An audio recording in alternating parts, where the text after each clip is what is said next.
पहले लेक्चर में मैट्रिसेस के बारे में समझा था।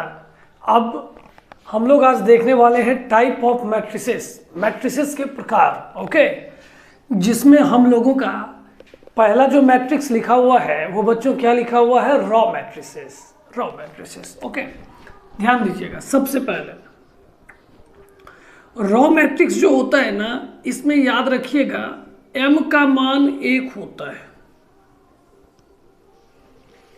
किसका मान 1 होता है, m का, याद है ना? हाँ सर, क्या बताया गया था?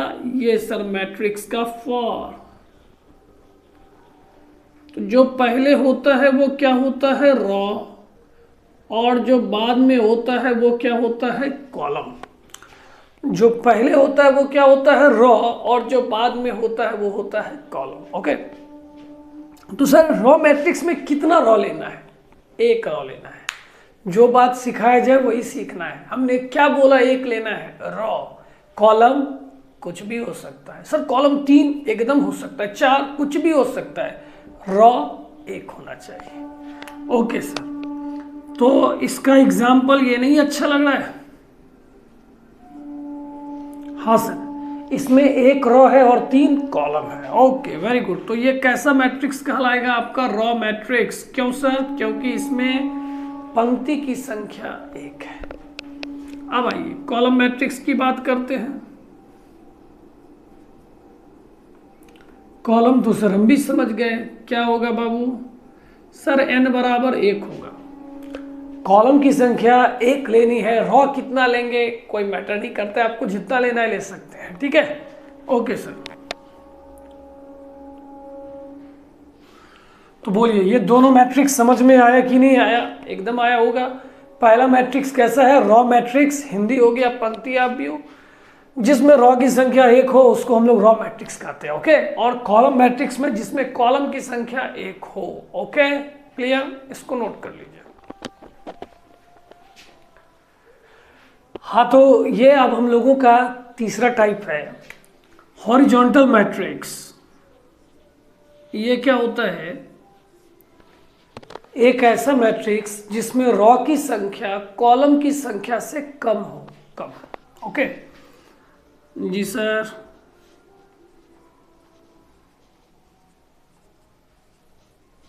बताइए इसमें कितना रॉ है?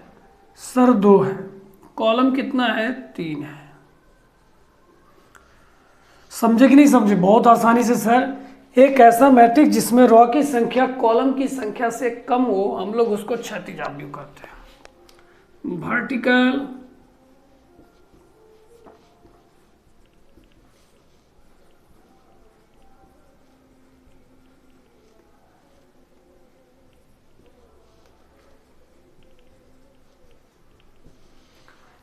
एक ऐसा मैट्रिक्स जिसमें रॉ की संख्या कॉलम की संख्या से क्या है, सॉरी ज्यादा हो। रॉ की संख्या कॉलम की संख्या से क्या हो, ज्यादा हो, और इसमें रॉ की संख्या कॉलम की संख्या से कम हो। क्लियर है? जरूर। तो अभी तक हम लोगों ने 4 टाइप देखा। पहला टाइप हम लोगों ने देखा रॉ मैट्रिक्स जिसमें रॉ की संख्या 1 हो। हम जब भी m बराबर 1 या रॉ बोल रहे हैं या रॉ की संख्या बोल रहे हैं, इस चीज का ध्यान दीजिएगा, ठीक है ना? हाँ, m बराबर 1 होगा तो रॉ मैट्रिक्स, n बराबर 1 होगा तो कॉलम मैट्रिक्स, m n से छोटा होगा तो आपका हॉरिजॉन्टल मैट्रिक्स, और अगर m n से बड़ा होगा तो आपका कैसा हो जाएगा, वर्टिकल मैट्रिक्स। ओके, नोट कर लीजिए। देखते हैं ये जो 5वां टाइप है, क्या लिखा हुआ है, जीरो और नल मैट्रिक्स। बड़ा आसान बात है, एक ऐसा मैट्रिक्स जिसका सारा एलिमेंट किसके बराबर हो, 0 के। समझे कि नहीं समझे? एक ऐसा मैट्रिक्स जिसका सारा एलिमेंट ही किसके बराबर हो जाएगा, 0 के। याद रखिएगा, ठीक है?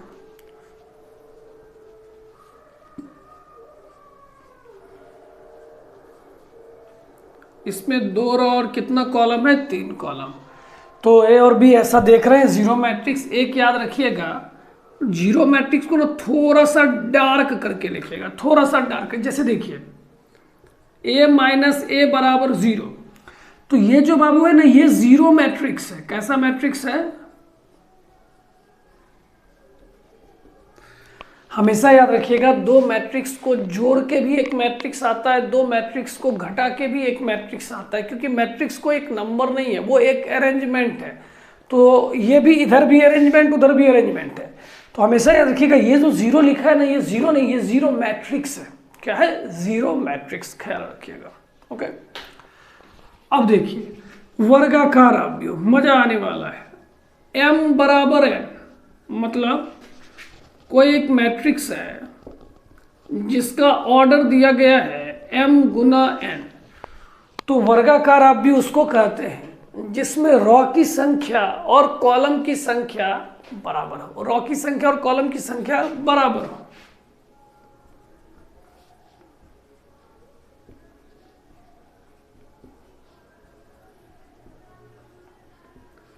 अब देखिए इसमें कितना रॉ कितना कॉलम है सर? 3 रॉ 3 कॉलम है। तो क्या ये दोनों आपस में बराबर है? हाँ सर बराबर है। वर्गाकार अवयव नाम, ये सब नाम है, परेशान नहीं होना है। बड़े बुजुर्ग ने इसका नाम रख दिया, बस हम लोग भी देख रहे हैं, परेशान मत होना है। ठीक है, चलिए जल्दी से इसको नोट करेंगे, फिर आगे की बात देखेंगे। ओके,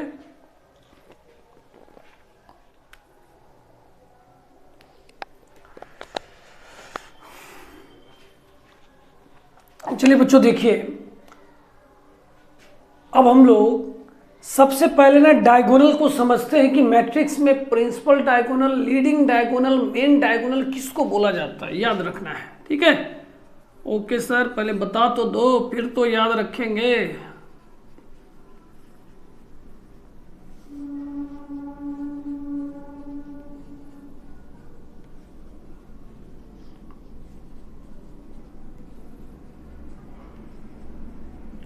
देखिए मैट्रिक्स में ना इसी को बाबू लीडिंग डायगोनल बोला जाता है, इसी को।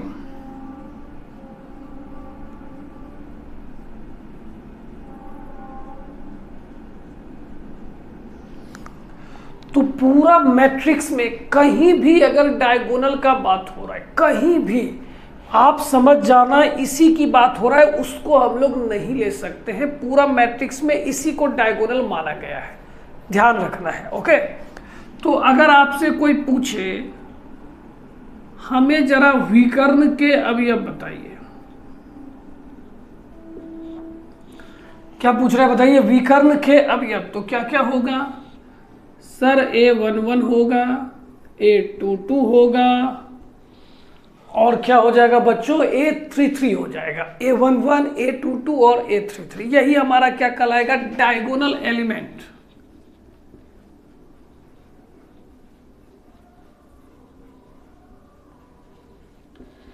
अच्छा बच्चा, एक दिमाग लगाओ, तुम लोग सब आदमी दिमाग लगाओ।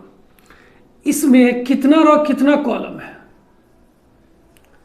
सर? 3 रॉ 3 कॉलम है। अब सुनना है, इसमें कितना रॉ कितना कॉलम है? 3 रॉ 3 कॉलम है। तब कोई पूछे डायगोनल एलिमेंट कितना है, विकर्ण के अवयव कितने हैं, तो सर 3 है, 1 2 3। सोचना, अगर 4 रॉ 4 कॉलम होता तो सर 4 होता डायगोनल का एलिमेंट। अगर 5 रॉ 5 कॉलम होता तो सर 5 होता। सोच बाबू, अगर n रॉ n कॉलम होता तो सर n होता ना। हाँ, क्या होता? n। कब होता?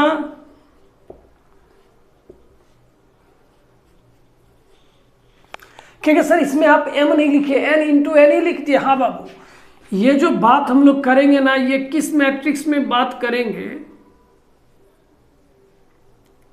Square matrix. और आपको पता है वर्गाकार अवयव में रॉ की संख्या और कॉलम की संख्या बराबर होती है, तो ये भी n, तो ये भी क्या है? n है। ओके, तो अगर किसी में 3 रॉ 3 कॉलम है तो उसके विकर्ण के अवयव 3 होंगे। अगर n रॉ n कॉलम है तो उसमें n होंगे। हाँ सर, ये बात तो समझ गए।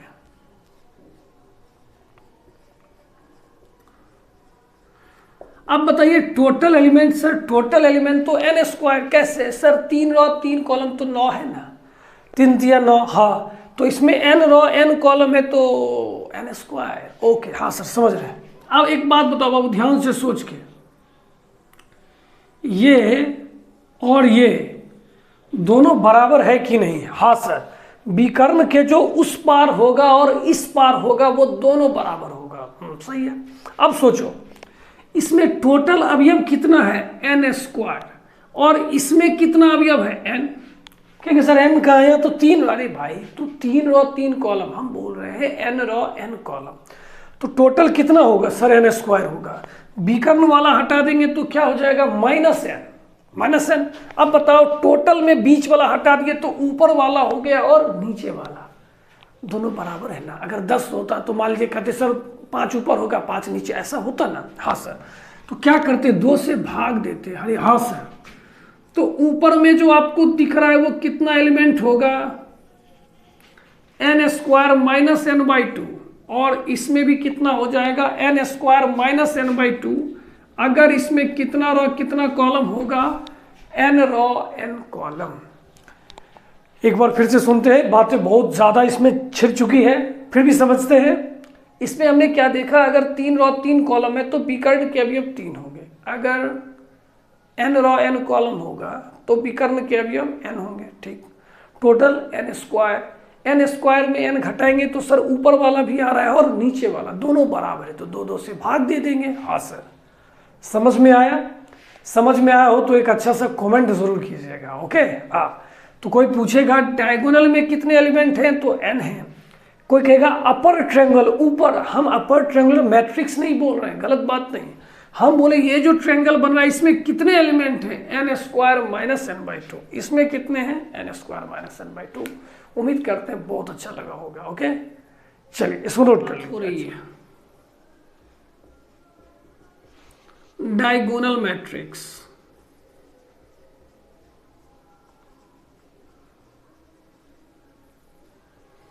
हिंदी क्या हो गया, विकर्ण अवयव। ओके,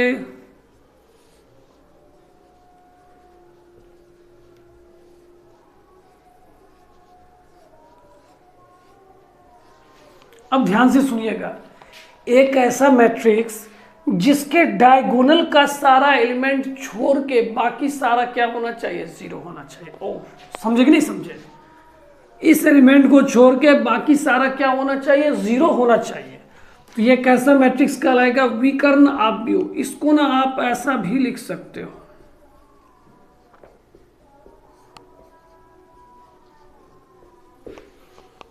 समझे? तो सोचो कोई अगर आपसे ऐसा पूछेगा,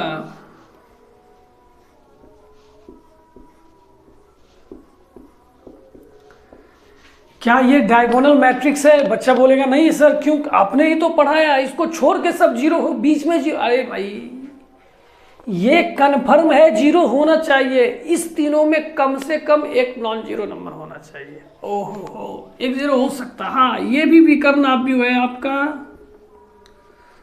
इस बार इंग्लिश में लिख दिया जाए, डायगोनल 304। ओके, तो विकर्ण अवयव का मतलब समझ गए कि नहीं समझ गए? हाँ सर समझ गए। एक ऐसा मैट्रिक्स जिसके विकर्ण के अवयवों को छोड़कर बाकी सारा कन्फर्म है 0 होना चाहिए। यहाँ 1-2 0 हो सकता है। ठीक है, ओके, नोट कर लीजिए। ये भी ना एक तरह का डायगोनल मैट्रिक्स ही है। सर जब डायगोनल ये तो पढ़ेंगे क्यों, अरे कुछ तो अलग होगा। हाँ सर, तो वही जानना है ना, तो जानते हैं ना।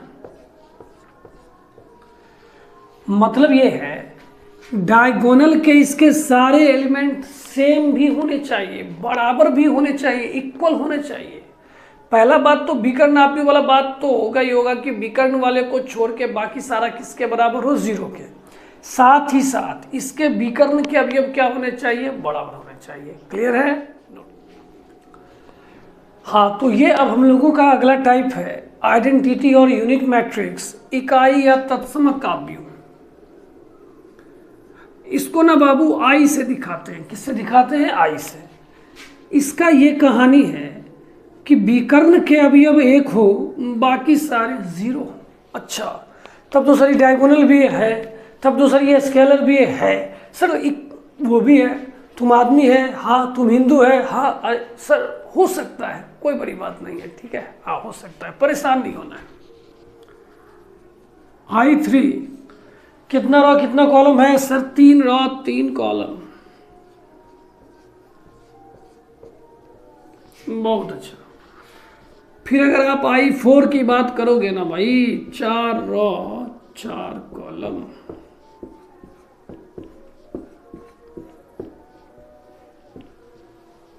एक नमूना भी लिखना है तो लिख लेना I1 बराबर 1।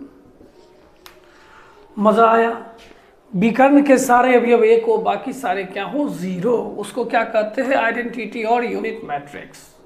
चलिए बच्चों, अब हम लोग ट्रायंगुलर मैट्रिक्स देखते हैं। ट्रायंगुलर मैट्रिक्स में दो तरह का बात दिख रहा है, एक अपर ट्रायंगुलर और एक लोअर ट्रायंगुलर। अपर ट्रायंगुलर उच्च त्रिभुजाकार, लोअर ट्रायंगुलर निम्न त्रिभुजाकार, ठीक है ना। देखिए इसमें क्या होता है,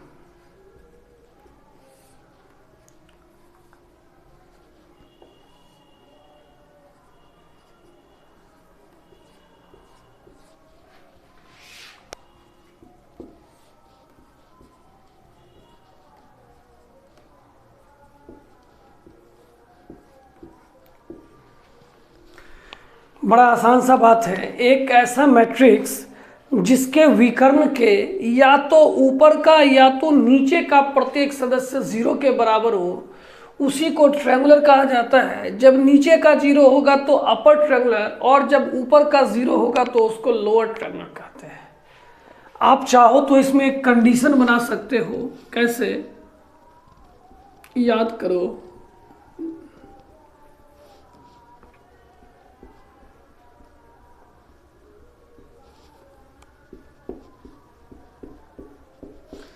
देखिए अपर ट्रायंगुलर में ये तीनों जीरो है। अगर आप समझदार हो तो आप खुद देख रहे होंगे, इसमें रॉ कॉलम से बड़ा है, इसमें भी रॉ कॉलम से बड़ा है, और इसमें भी रॉ कॉलम से बड़ा है। मतलब I greater than J then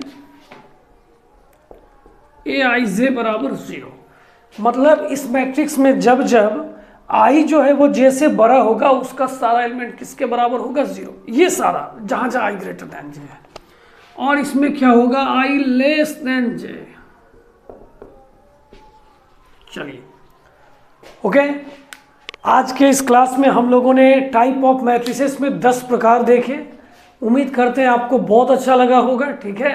हाँ, अब जो अगला क्लास होगा हम लोग उसमें इक्वल मैट्रिक्स देखेंगे और उसके ऊपर ढेर सारा सवाल देखेंगे, ठीक है। उम्मीद करते हैं, आई होप आपको अच्छा लग रहा होगा। अगर आपको कहीं भी कोई डाउट हो, कहीं कुछ सजेशन हो, कमेंट करना ना भूलें। ओके, आपके कमेंट का हमें इंतजार रहेगा। चलिए बाय।